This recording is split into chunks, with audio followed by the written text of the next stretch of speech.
Hello there, welcome to the Web News with our pick of the stories making the online headlines. Coming up on today's show, Kenyans are calling on women to dress decently. Australian stars speak out against children being held in immigration detention, and people going about their daily business captured on a thermal camera.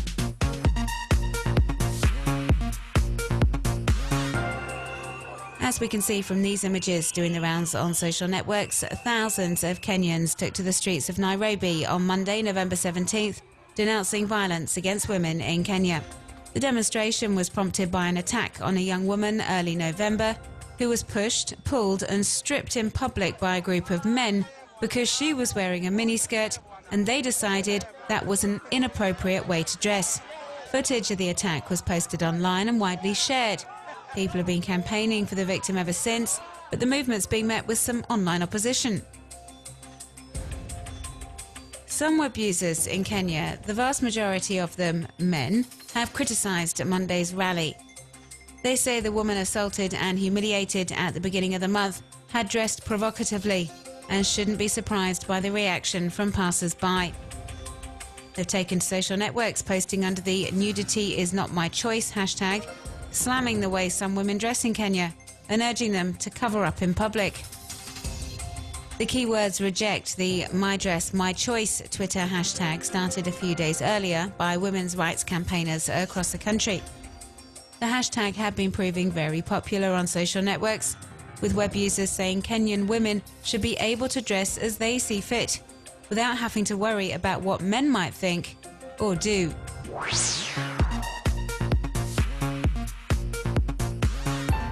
Some well-known faces in Australia have come together in an online campaign drawing attention to the number of children currently held in immigration detention, placed there by the government with their parents until a decision is made about their future.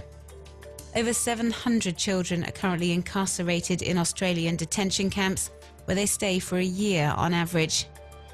So in a bid to raise awareness of this alarming situation, 15 or so high-profile Australian sports stars, actors and media personalities are featuring in a series of videos for the "We Are Better Than This" campaign. We're better than this. We're better than this. We're better than this. And the campaign's already proving hugely popular on Twitter, as illustrated by these messages of support from fellow Australians. Most of them outraged that it's actually legal to be able to hold children in these migrant and asylum seeker detention facilities. Worse still, as reported by the United Nations, the living conditions in some of Australia's immigration centres are appalling. A year ago, a scathing UN report said refugees were treated inhumanely in Australia and weren't adequately protected, putting the country at odds with international human rights law.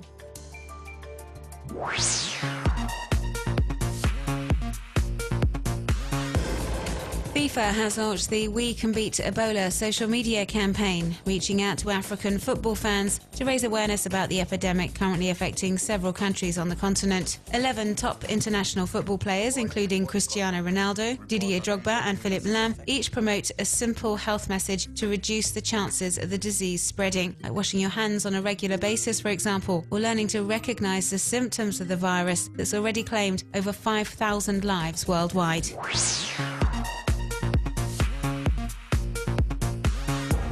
A large majority of the 1,082 journalists killed in the line of duty since 1992 were working in the Middle East or Africa. This interactive infographic was put together by the Reuters press agency and also shows us that most of these news professionals were murdered and just a small minority died through accident. This document truly highlights how the profession has become increasingly dangerous over the past 10 years.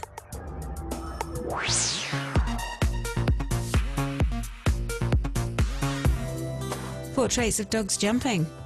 German photographer Julia Christie had the novel idea of capturing dogs in the air mid-fall, and the subsequent shots are fantastic.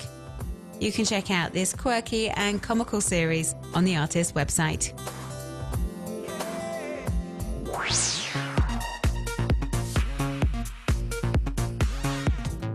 The team at American site BuzzFeed used a thermal camera to film people going about their daily business, like eating, running, taking a shower, to record the heat waves emitted by the human body. You can watch this stunning video in its entirety on YouTube.